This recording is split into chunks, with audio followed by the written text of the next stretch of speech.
Geliefdes, ons is 'n kuns. En so is daar belangrike dinge wat die Here van ons verlang. En waarop ons moet fokus. En om meteen sê die Here vir ons, we need to be focused on Christ. Dat Timotheus en die kerk om in die kerk te kan wees en reg te wees, om diensbaar te wees en die Here getrou te dien, moes hy fokus op die kerk van Jesus Christus. En wat moes hy doen? Waaraan moes hy die kerk herinner? Natuurlik aan dinge wat baie belangrik was. En nommer 1, dat die Heilige Gees in gelowiges beweeg. Dat die Heilige Gees binne in ons is. En dit beteken dat ons 'n ware tempel moet wees vir die Here. Die wonder om in eenheid met die Here te wees. Veilig en lewend in hom. Him working in the world, in you and through you. And then all achieved by God in Christ and freely given by Him to you and everyone who comes to Him in faith. And so, geliefdes, we need to remind one another of what it is we need to look like and we need to be like. And then, don't get sidetracked into side issues. En Timotheus lig vir ons 3 dinge uit. Hy sê, remind them. And secondly, work. And then thirdly, not only work, but work hard. Timothy has the responsibility to teach people about God. He must do that with a clear conscience, without shame before God. En wat beteken dit? Dat sy lewe moet 'n lewe wees van voorbeeld. Hy moet hard werk daaraan. Hy moet alles in sy studies doen, sodat wanneer hy aan die mense kommunikeer, dat dit God se woord is en nie sy woord nie. And he has to be a good worker, doing the word in practice. Hy moet doen wat hy aan ander leer. And he's to correctly explain the word of truth, literally cut a straight line for the word of truth. Straight from God's word to your heart and then mind. No wandering around en geen afleidings nie. En dan die derde perke wat hy praat of command that he is giving us. Avoid babble. Hy sê het so mooi daar in vers 17. Maar die onheilige, onsinnige praatjies moet jy vermy. Want hulle sal al verder voortgaan in goddeloosheid. Broers en susters, in hierdie tyd van Pinkster kry ons nog 'n geleentheid om onsself regtig waar voor God nederig te maak. Voor God en te vra vir God om ons te reinig. Hierdie liggaam wat God ons gee, is inderdaad 'n tempel waarin die Heilige Gees gehuisves moet word. En daarom moet ons nie van die pad afdwaal met onsinnige praatjies nie. Is daar nie baie keer wat ons distracted word? We are distracted by gossip. We are distracted by someone that said that. And not only that, we then go to that someone, and that someone is saying another thing. And so the story gets bigger and bigger. And so that is what Paul is warning us against. That once we are this body that hosts the Holy Spirit, we cannot be sidetracked. We cannot, ons kan nie vir ons ophou met onsinnige praatjies nie. En deur hierdie onsinnige praatjies, geliefdes, verwyder van mekaar af. And so God has told you the truth in the Bible, and that is to be taught. Hierdie DIY, ek hou van hierdie term, ek het opgelees. So, ek gebruik dit nou sommer.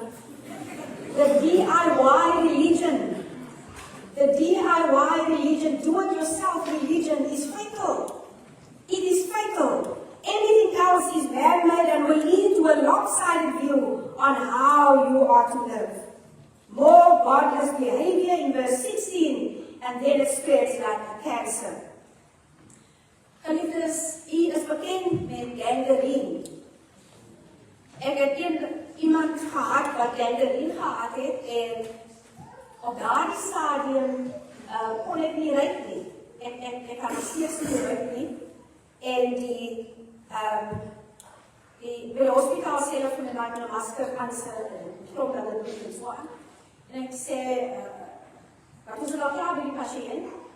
En hulle vraag my dan, ek nie, ek sê nie, ek is. En ek dank die Here daarvoor. Tot op hierdie uur weet ek nie hoe dit ryk nie. Maar, daar was 'n man wat heel gehad het. En dan het hy besluit, hy skeer het af of shave het, met 'n razor. En hy het, as gevolg daarvan, het gangrene in sy voet gehad. En die weet wat daarna kom, sepsis het gevolg en so aan. En so, ek gebruik dit as 'n voorbeeld. Paul's message is very simple. DIY medicine can be fatal.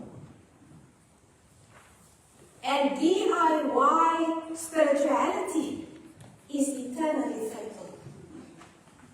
DIY do-it-yourself spirituality, geliefdes, is eternally fatal. You need to go to the doctor.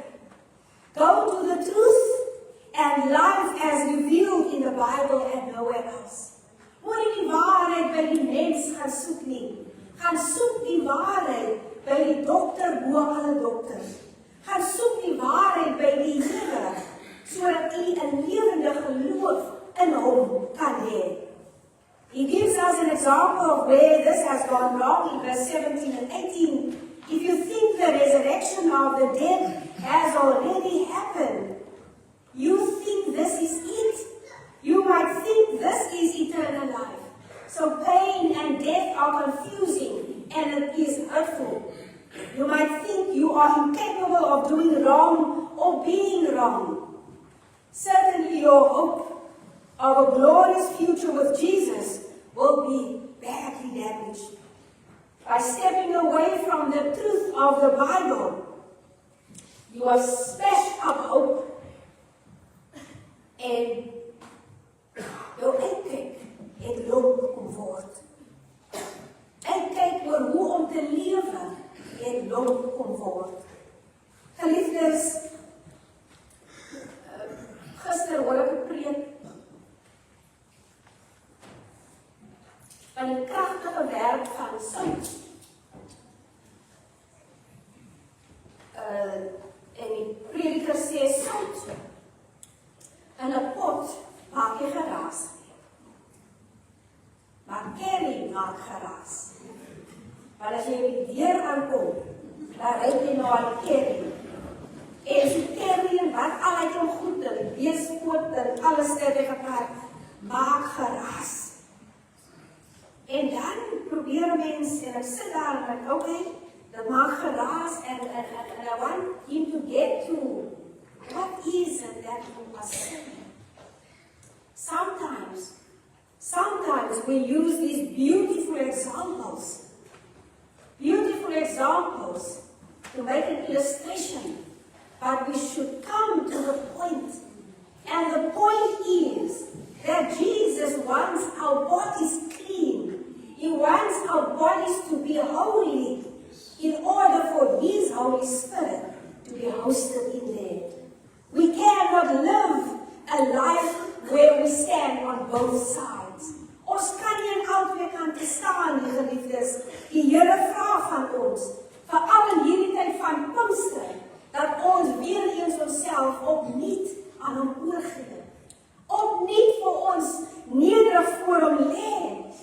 opnuut vir hom vra, Here, reinig my, haal uit my, Here, wat nie van U af is nie. Here, maak my 'n rein tempel van U.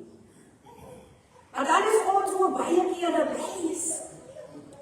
En die agtergrond vir hierdie gedeelte kry ons in Numeri 16. When Korah led a rebellion against Moses' leadership. But God had established things as He wanted it. Moses did not invent that. God already did that. Moses told Korah that the Lord knows those who are His, and the rest of the people who belong to the Lord will turn away from the Korah's evil. And Paul's point is clear. He didn't invent the gospel of Jesus. Timotheus het dit ook nie invent nie. God has already established the truth, His truth, and the foundation of Christ. Jesus is the solid ground. En dit is waar staan U met Jesus?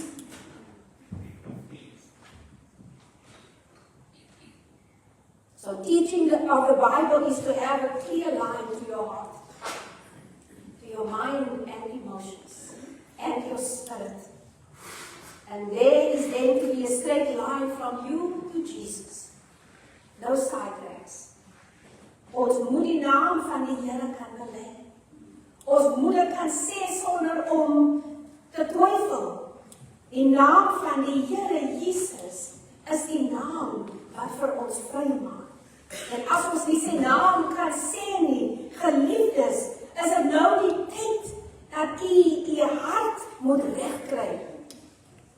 Through conversations we need to have with our Lord. Through conversations. Moenie dink dat u die Here kan bedrieg nie. Die Here sien waar u nog nie gesien het nie. Ons kan nie die Here enige leuen vertel nie. Ons hoef nie te dink dat ons enige iets vir die Here kan wegsteek nie. En daarom moet u uitkom. Kom uit, geliefdes. Pak uit.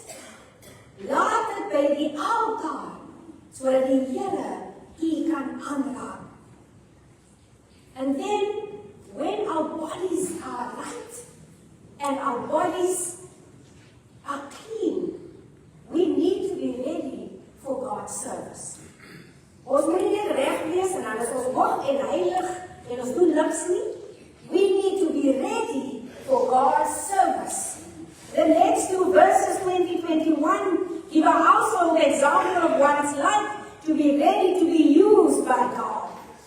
Do you have a favorite thing in your life? Let me read that, 20-21.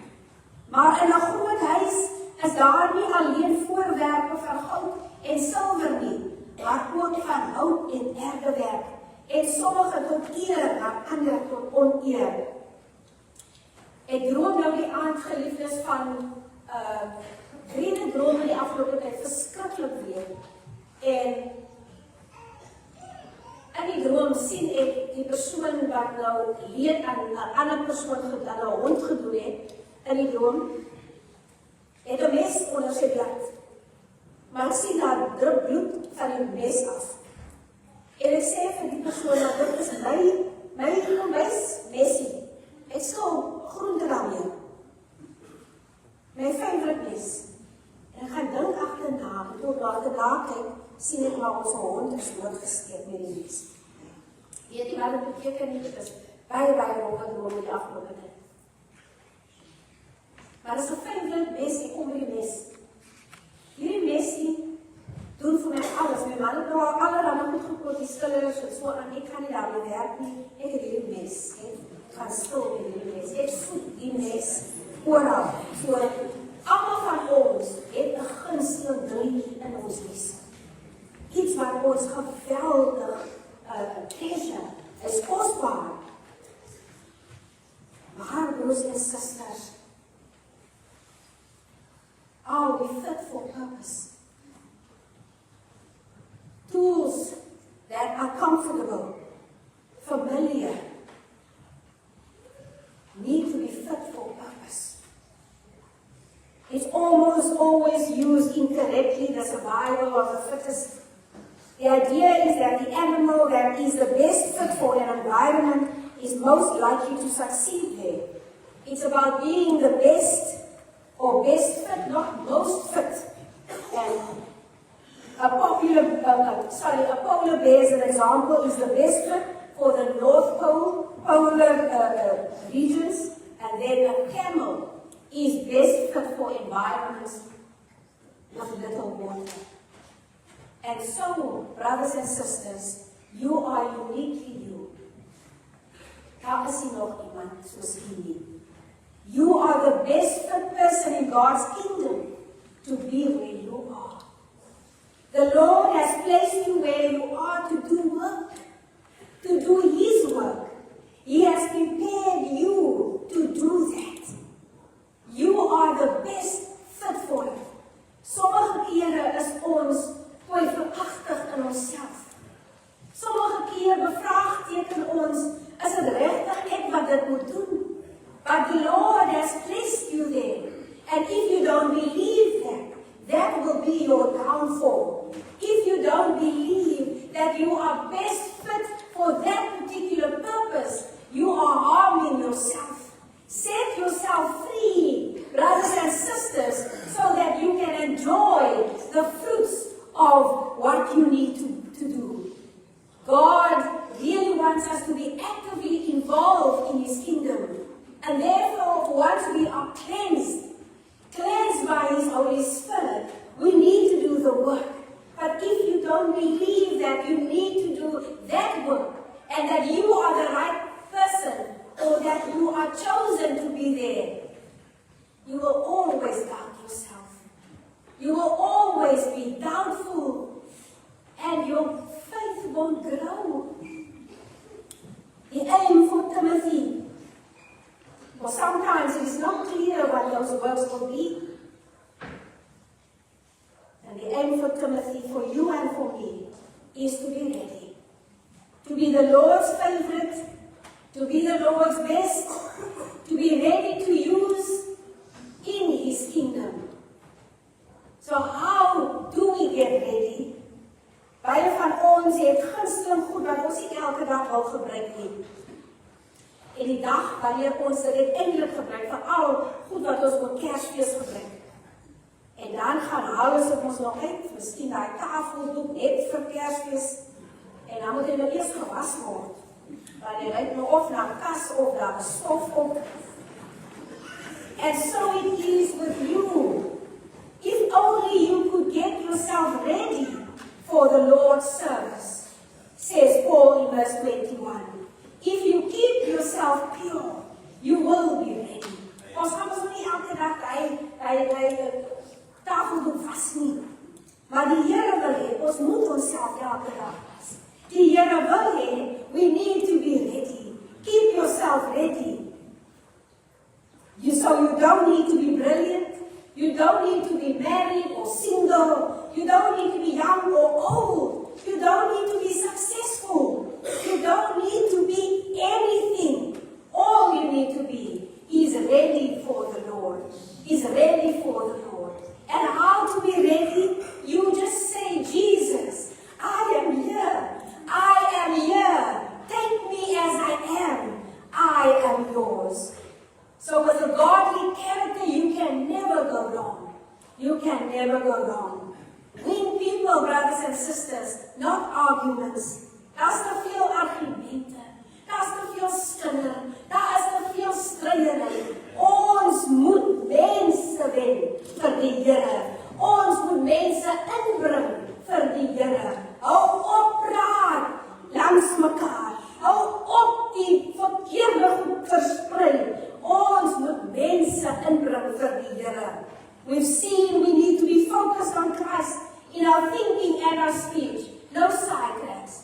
So as iemand kom met 'n storie of 'n ding, moet u sê, nee my broer en suster, of nee man, ek is nie deel van hierdie besigheid nie. Los maar vir my. Kom ons praat liewer oor die woord van die Here. We have seen we need to be ready for Jesus to be used to lead people to Him. Because many people do get sidetracked. But we saw in 1 Timothy that Christ Jesus came into the world to save sinners, and that God wants everyone everywhere to be saved and know the truth. And so we want those we speak to be persuaded by that truth. So wanneer jy praat met iemand, liewe jong maat, wanneer jy praat met mekaar, watter waarheid bring jy aan daardie persoon? Is dit jou waarheid? Of is dit God se waarheid? But you won't persuade someone only by arguing with them. Someone could be fully persuaded by your brilliant powers of language, and so this was very eloquent, that the earth really was created by God in just 6 days. Ons kan nou terme en die feite kan ons aan hulle gee. Maar dan, al gee ons dit alles, wat is daardie persoon se eindbestemming? Is dit die hemel of is dit die verderf? We need to bring people to Jesus. Timothy's character was to be winsome, demonstrating the kindness and the winsomeness of God. And guess what?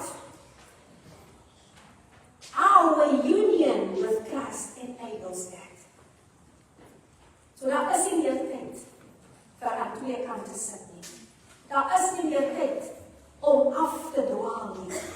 Daar is nie tyd om te luister na allerlei goed, behalwe die woord van die Here nie. Your own godly character is key. There's an energy that is prominent in the verses that we have read. Luister wat sê Timoteus in vers 22. Wanneer mense kom met al die goed na jou toe, dan moet jy sê of vlug van die begeerlikhede van die jonkheid en jaag na geregtigheid. Geloof, liefde, vrede, saam met die wat die Here in 'n rein hart aanroep. Dit is wat ons moet doen as gelowiges. We need to run away from negativity. We need to run away from the things that will hold us back. We need to run towards faith, towards love and peace. We need to run to where the power is. Geliefdes, ek wil afsluit. When you want someone to see when you want to see someone come to know Christ for themselves, focus on the conversations on Christ. Focus on that conversation. Moenie los praatjies praat nie. Getting involved in arguing about other things is pointless. Besides, remember that people who have not come to know Christ are actually under the sway of the devil. Ons praat nie baie van die duiwel nie. Ons praat nie so baie van die duiwel nie. Maar ons moet sê dat die duiwel is in ons midde. Die duiwel is besig, geliefdes. Die duiwel wil ons wegrokkel van die Here af. Ons moet dit erken. Maar wanneer ons dit erken, moet ons sê, ek behoort aan die Here. En daarom is hierdie duiwel reeds oorwin. Geliefdes, to win people for Christ, ons kan nie ongeskik wees nie. Nee, we need to be gentle with people. Because they are our family. And there won't be one over if we are rude to them. Sometimes people, wanneer jy met mense praat oor die Here, dan wil mense nie om hulle hoor nie. Ek wil nie hoor nie. En soos ons prakties gedoen het met Tygerberg en die Paulus de Wet, gaan toe daar in by die hospitaal en hy wil nou met hierdie persoon gangster by die daar gekom en die dokter staan met sy een voet so teen die tafel en met die naal en hy trap en hy rig hierdie persoon in die steekbond en nou hy was met 'n byl gekap en nou kom die Paulus de Wet hier het ons gesê en hy wil nou hierdie man van God vertel. Daai man op daai dag Paulus gesê. Ek kan nie woorde hier herhaal. Maar vir Paulus gesê, niemand, nie nog met my oor dit kom praat nie. Kan jy nie sien ek het tyd nie. Maar as ons toch een geleentheid sou kry, ons teruggaan. Staan? Because we need to be gentle with God's people. And the hope is always to win people to Jesus. That's the goal. Ons lichaam moet skoon wees, sodat ons die Heilige Gees kan huisves. En dan moet ons regmaak vir werk. Wat moet u van die Here? Waar is u met die Here? Kom ons, is die statistieke wat, soos gister het ek reeds gesien op ander groepe, waar hulle praat van, net 6 mense het opgedaag vir die hemelvaart in die aand. Net 4 het opgedaag by die Pinksterbiddeling. Kom ons wees nie soos mense wat in duisternis lewe nie. Ons is immers mense van die lig. En daar die lig in hierdie week vier ons geliefdes. Kom, laat ons wys aan wie ons behoort. Mag die Here